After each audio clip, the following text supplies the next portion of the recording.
What's going on, guys? The Comics Kid 2099 here to talk to you very enthusiastically, as you can tell by the tone of my voice. Ultimate Iron Man 2, written by Orson Scott Card, with art mostly by Pascal Ferry, with like the last half of issue 5 by Leonardo Manco. And this miniseries is marginally better than Volume 1. In some ways, it is better, but in other ways, it's so much worse. So it's really difficult. Like, by the end of this video, I might have a different verdict on what I feel about this miniseries. But in some ways, it's just really hard to tell. So, Volume 1, as I said in my video on that miniseries, it takes forever for the story to actually start. At the end of issue 1, Tony Stark is like a few days old. At the end of issue 2, he's like 4 years old, and that's when he says, I need to make an armor. And then in issue 3, we have a very prototypical armor that has like a football helmet as part of it. Like, it looks absolutely nothing like the Iron Man armor. It's not until issue 5 that we actually start to see some Iron Man superhero adventure stuff in a 5-issue miniseries. It's issue 5 when we start seeing what we paid to see. I'm assuming most people paid to see some Iron Man stuff in an Iron Man story, and so it is way too late in that miniseries for us to actually start seeing some story in that miniseries. With this, everything has already been set up. Orson Scott Card painstakingly sets up all the pieces in the first miniseries, so with this one, you don't have to wait. You're just getting right into the good stuff. The problem is here, while we get a lot more story, it feels like every 2 pages we get a plot twist that makes absolutely no sense. And by the end of this miniseries, I was dizzy trying to figure out everything that had happened over the course of these 2 minis, and why so much of this happened. So right off the bat, both of these minis could have been condensed into one miniseries. There was absolutely no reason to split these 2 series into 2 separate miniseries, and I feel like part of that might be, well, we have a different art team on both books, except in both cases, your art team wasn't even able to make it to the finish line. In Volume 1, whichever one of the Kubert brothers, Andy or Adam, I can't remember which one, about halfway through issue 5, he bails out, and then Mark Bagley finishes it up. And then here, Pascal Ferry does the same thing. About halfway through issue 5, he bails out, and then Leonardo Manco finishes it up. And I feel like a broken record, but if you cannot find an artist who cannot draw the entire story by themselves, then don't bring in that artist. Get someone who can do the entire story. And again, I think I've said this recently, it wouldn't bother me if these issues were delayed a little bit to give the main artist a little bit more time to finish it up. Unless there were already copious delays over the course of this miniseries and the other one, and then Marvel said, we cannot delay it anymore. People are getting ready to riot. We have to get this series finished, so let's just have Leonardo Manco come in. Again, they found an artist who has a very different style than Pascal Ferry. I think I mentioned that when I was talking about the Ultimate X4 2-issue miniseries, how it was Lionel Francis Yu also had a very different style in that miniseries, but here I don't recall reading anything else with Leonardo Manco, but here his style just looks very different. Anyway, I guess it's finally time for me to start talking about the story.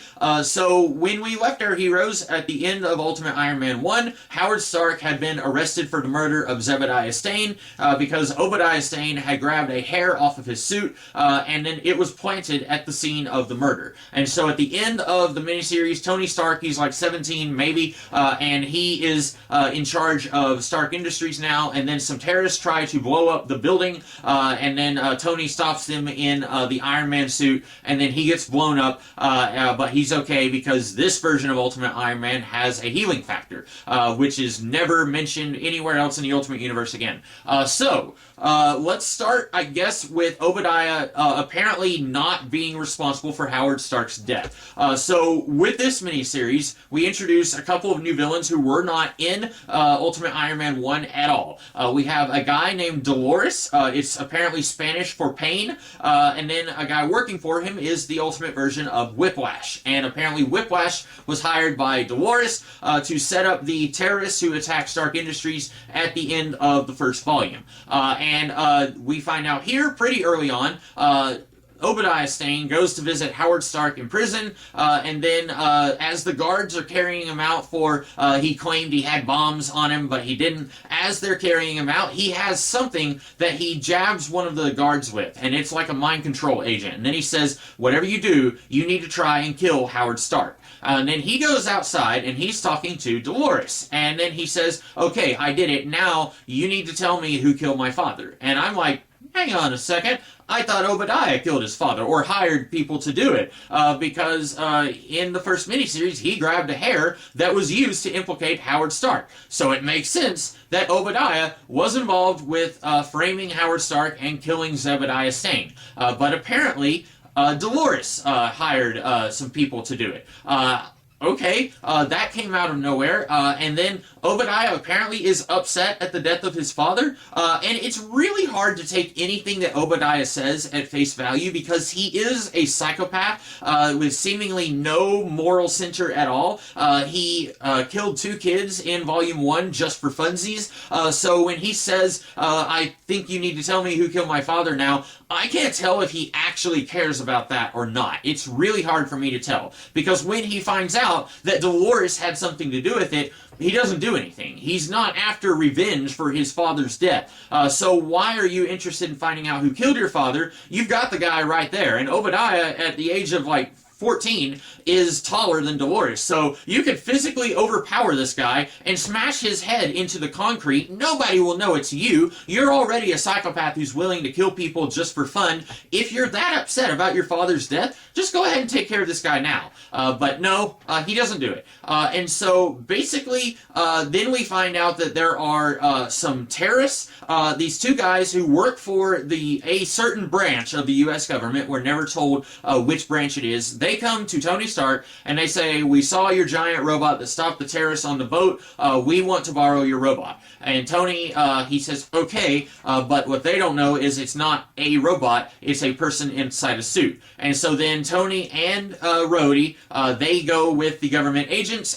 They are to go to a country that the United States is not at war yet and stop a training facility that is training suicide bombers. And they get there, and this was really weird and uncomfortable. They just start, massacring everybody there. And yeah, on the one hand, it's terrorists, and you don't want terrorists to go and kill innocent people. But on the other hand, both Rhodey and Tony are very cavalier about killing all these people. And it wasn't that long ago that I read Ultimate Armor Wars, and Tony just seemed devastated that Magneto apparently took control of his armor and used him to kill Wolverine. And he's just falling to pieces over killing Wolverine. And then he's talking to Justine Hammer at one point in that miniseries, and he says, have you ever killed anyone? And she says, yeah. And then he says, as you know, or he says, have you killed more than one person? She says, yeah. He says, as you know, the more you do it, the easier it gets. And so that conversation made it seem to me that before killing Wolverine, Tony had never killed anyone before. And yet here, he and Rhodey both are just mowing down anybody they can see at this training facility. And then there is one boy who has some explosives taped to his chest. Tony is able to rip those off and throw them way, way away. And then apparently his father is there trying to kill this person that has the detonator device. And I guess they were trying to blackmail the father of the boy, okay, we're gonna blow up your kid if you don't do something. They don't really ever tell us what is going on here, but apparently this father and son, they are the only innocent ones there, and if anyone else here was innocent, then too bad, because Tony and Rhodey just murdered all of them and are quipping about it. But anyway, then they point to something in a black box that's buried underground, and then Tony, he's like, I'll take care of this, and he just goes and punches the box, and it blows off his entire arm, and then at this point, take a drink anytime Tony decides, I have a healing factor. I can grow back anything like a lizard. So I'll just be very haphazard and reckless with how I do this. And so then then he loses his arm, but then they get some information that there are two nuclear devices, one of them in Washington, D.C., and one of them in New York City. That was what Tony lost his arm for. And then the U.S. government, they don't even make an attempt to try and retrieve the robots. They just send a bunch of bombs into the training facility to blow up the building, and then they come back to Tony's secretary, basically the woman kind of running the show, and say, hey, we're very sorry, we tried to retrieve the robots, and she says, no, you didn't. And I don't even know why they tried blowing up the robots. Like, you weren't going to be able to take these robots and just steal them from Stark Industries and then mass produce your own versions of them. You didn't even try to do that.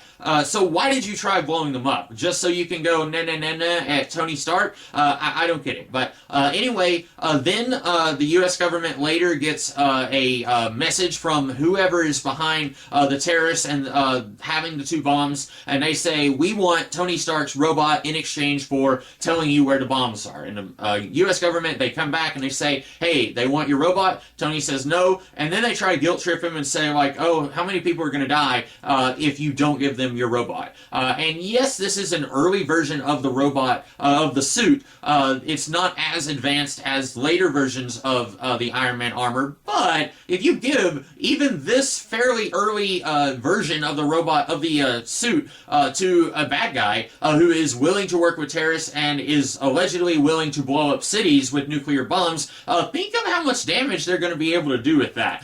Might not be as much damage as what a nuclear bomb could do, but a nuclear bomb is over instantaneously. In the Iron Man armor, they could use that to terrorize the entire planet forever. It sounds bad when Tony says he doesn't want to give up the robot, but you can kind of see why he's doing that. Anyway, then he agrees to work with the U.S. government. We'll try this whole thing, and he is going to give them basically the robot, but it's around an actual robot that someone else at the Baxter Building designed. And this guy, he looks exactly like the U.S. agents that have been interacting with Tony and Rhodey. I have no idea who this guy is. I don't know if this is like a deep cut to an Iron Man comic from the 616 universe, but he has an actual remote control robot that they put the Iron Man armor around, and they give this to Dolores, and then Dolores tells Tony, okay, then this is where the bomb is. They find the bomb, and then they have this deal where Dolores and Tony will both be on an airplane, and they will essentially be holding each other hostage, and then if one of them tries to cheat the other one, then they will both be kind of at each other's mercy. And it turns out somehow Dolores is able to get off the plane, and he wants to blow up Tony, Whiplash, and Obadiah. Obadiah was basically kidnapped by Whiplash, and Dolores said, well, he's been kind of involved with this, so we're bringing him along. And he has sort of been involved. Tony, he threatened Obadiah at one point, and then Obadiah went to Dolores and was he is playing both sides against each other, and so now you've got three people in the airplane with one of the nuclear bombs, and then Tony is able to defuse that situation, no pun intended, and then everyone survives, and then Tony just out of nowhere says, I've got it, I know who's behind it all, it's Obadiah's mom. And this is where, if you were only reading Volume 1, and then if you're only reading Volume 2, there's going to be some confusion here, because if you were just reading Volume 1, then you're thinking, okay, this is setting up Obadiah Stane to be like the big villain of this story, especially when you find out there's going to be a Volume 2, and you see that Obadiah, he grabbed a hair off of Howard Stark's shirt, and seemingly someone planted it at a crime scene, and you're thinking, oh, okay, Obadiah is the big villain. And if you know Obadiah Stane from Marvel Comics, this was like right before the first Iron Man movie, so maybe the public at large didn't know who Obadiah Stane was, but I was aware that I was pretty sure he was introduced in the Denny O'Neil Iron Man run, I think, anyway, so you're thinking, okay, it's setting up Obadiah to be the villain, but then, like I said, this miniseries makes like 2 or 3 twists and turns that just come completely out of nowhere, and they seem really pointless. At first, you're thinking, okay, so you find out Obadiah actually didn't have anything to do with Zebediah Stane's death, and it was Dolores. And then Rhodey, I think, he tracks down Dolores to wherever he is, and he's dead. There was a bomb in his piano that he was playing. And so then you find out, okay, Tony just out of nowhere decides it's Obadiah's mom. It's Howard Stark's ex-wife. She's the one behind it all. And he doesn't actually use any, like, detective work to arrive at this conclusion. He just pulls it out of his butt, and he just happens to be right. And he does say, I think it was in issue 3 of Ultimate Iron Man 1, he says, she saw me working on my very first Iron Man prototype when she came to visit Howard Stark and asked Howard to put Obadiah in the Baxter Building. Okay, she saw you doing that like 5 years ago, probably. That doesn't necessarily mean that she's behind all of this. It's a huge stretch, and he ends up being right. But anyway, basically, Lonnie, that's her name, she wanted, I don't know what she wanted. I don't know why she's doing all this. She is trying to kill Tony. She's trying to kill Howard Stark. She puts her own son in danger several times in this story. And she says, like, well, I thought that maybe if you were in danger, they wouldn't think that it was me, which that doesn't work. But I don't know what her ultimate goal is. In the first volume, I kind of understood her. She was power hungry, so she married Howard Stark, but then she saw him as a little bit of a wimp, not willing to use his money and resources, so she divorces him and gets with Zebediah Stane, and then takes over Stark Industries. And then she sees him as being incompetent, and so then she basically leaves him to rot in prison after he kidnaps Tony Stark.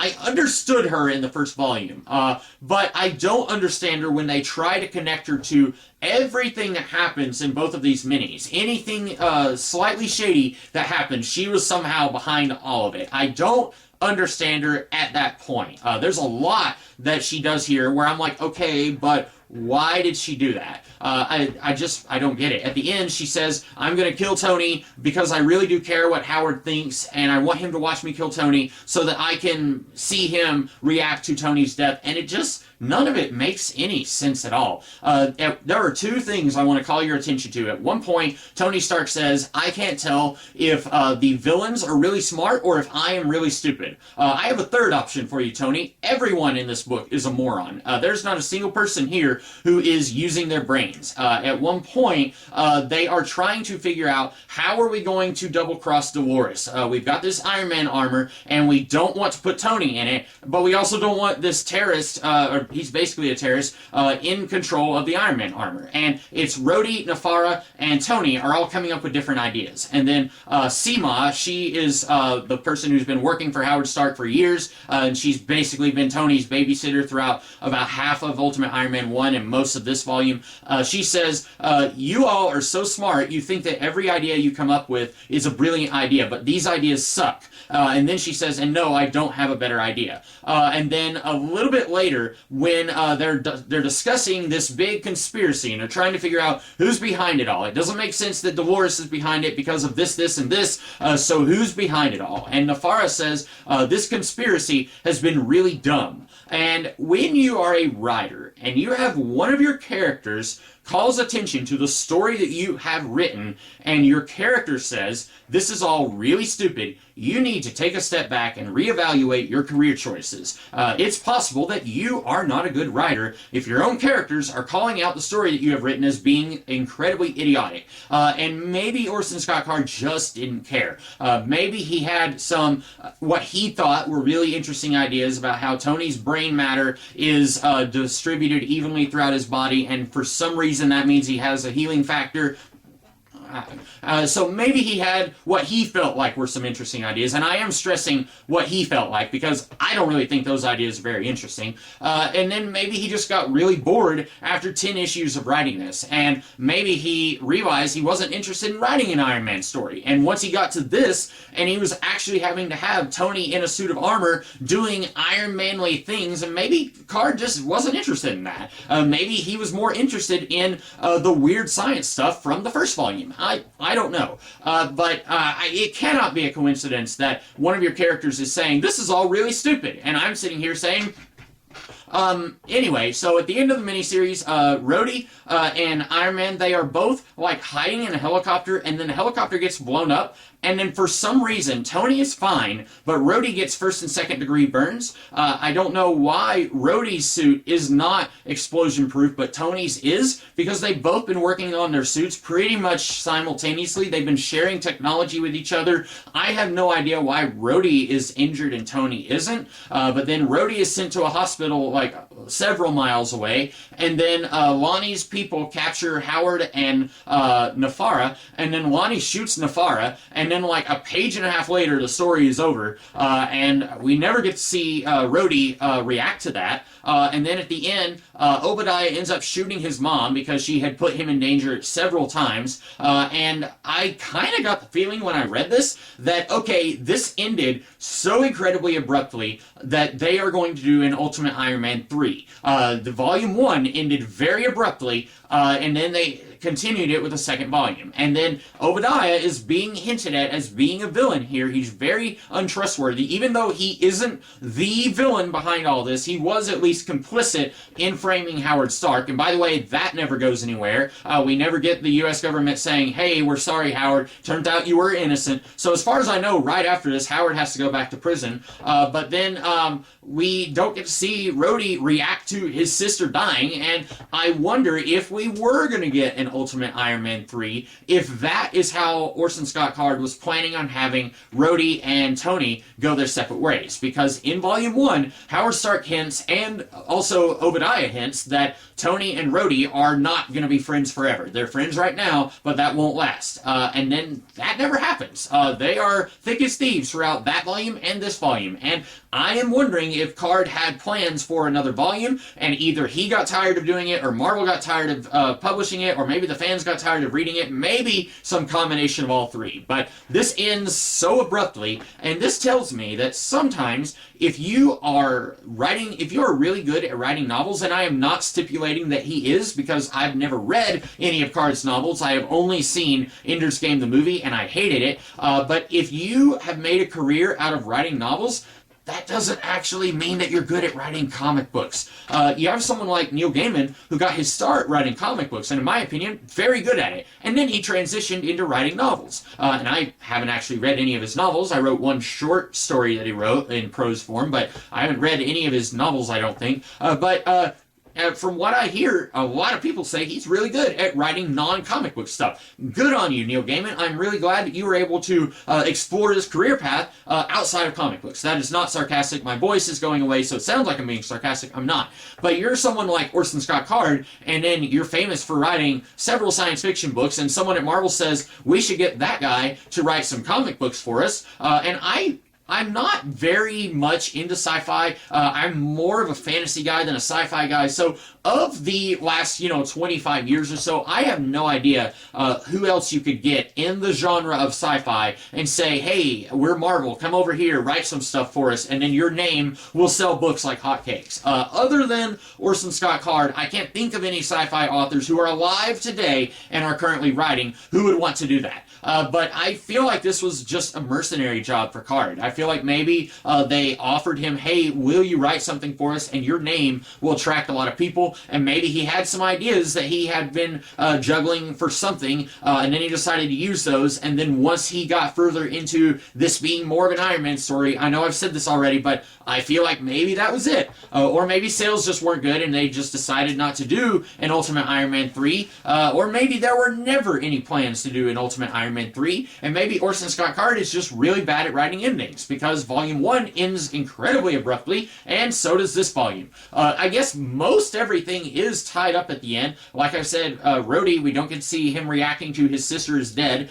We don't get to see Tony and Rhodey going their separate ways. We have a lot of Howard and Tony butting heads in this volume and the last half of Volume 1, and I could not help but think maybe there was going to be something come of that, like Tony is finally just going to leave his father, say, you keep the company, I'm going to go build my own company, and I'm now your business enemy.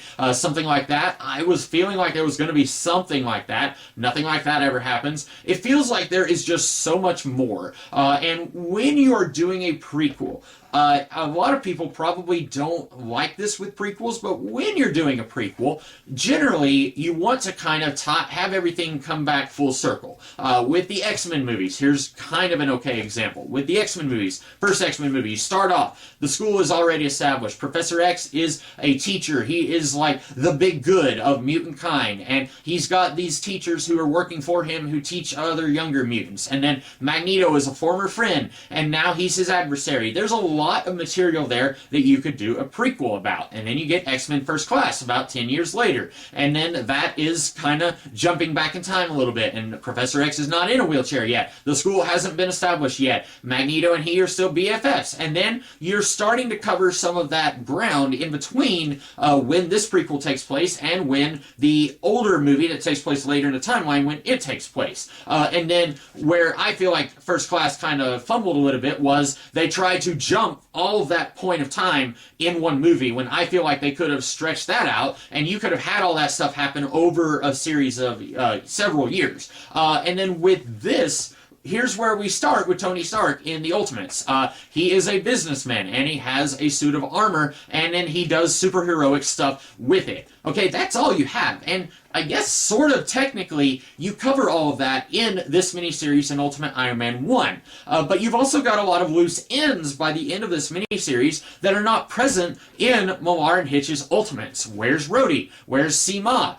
Where's Howard Stark? We don't know where any of the... Obadiah Stane. We don't know where any of these people are in adult Tony's life in the present-day Ultimate Universe. And I felt like a lot of that was going to be established. Like, Obadiah is going to become a villain in Ultimate Iron Man 3, and then Tony disposes of him somehow. Howard Stark dies, or Howard Stark and Tony get really mad at each other and part ways, and then Howard Stark dies. Rhodey goes off on his own, and he decides to commit war crimes in the Middle East because he's mad at Tony for allowing the Far to die. Sima dies of a broken heart because Howard and Tony are mad at each other. I don't know, that's not great, but at least you're telling us what happened to all this stuff that wasn't present when you started with Iron Man. You have kind of gone full circle, but you've also added some stuff that wasn't here when you started at this point in the circle. I don't know, this miniseries is not very good. Like I said, there's more story here than there was in the first miniseries. I still maintain that about half of the first miniseries you could have chopped it off, and this could have just been one story, start with Tony where he's about 12, and then he's